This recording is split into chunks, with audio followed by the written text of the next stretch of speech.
So I have a question for you. Are you finding that fasting is interfering with your ability to sleep through the night? Now, I've actually spent quite a bit of time to try to find research on this point. And all I could find is just a very tiny bit of research in animal studies, okay, mice studies. However, I do know quite a few people who have told me that their sleep is not as good when they're doing fasting. This could be the reason right here. So in the study, energy restriction was applied for 2 to 7 days. 2 to 7 days of fasting.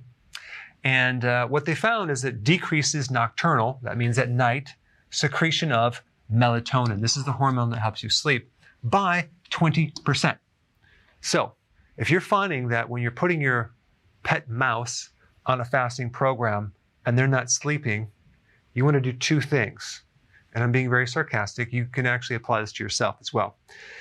You want to add MCT oil to your diet right before bed. Or you can try this. Increase your carbohydrates to 50 grams. And that should help.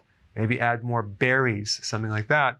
And you'll find that you'll do a little bit better. And the reason for that is that chances are you have insulin resistance, and it's probably been there for a long time. And it's going to take a while for you to adapt. You see, what you have to realize is that glucose is one fuel of the brain, and so is ketones. The majority of the population has insulin resistance, and it's affecting their cognitive function.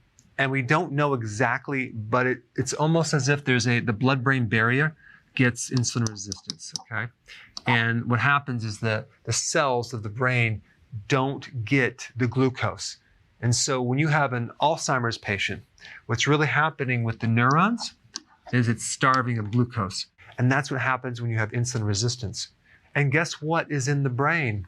You have the mechanism that controls sleep. It's in the front part of the hypothalamus.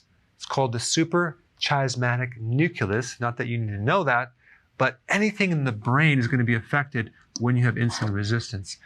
So what you're going to find after you do keto and intermittent fasting over a period of time, the pineal cells will start adapting more and more, and your sleep will do better. But in the process, you may need to add some MCT oil, which will give the brain ketones and feed the pineal gland directly.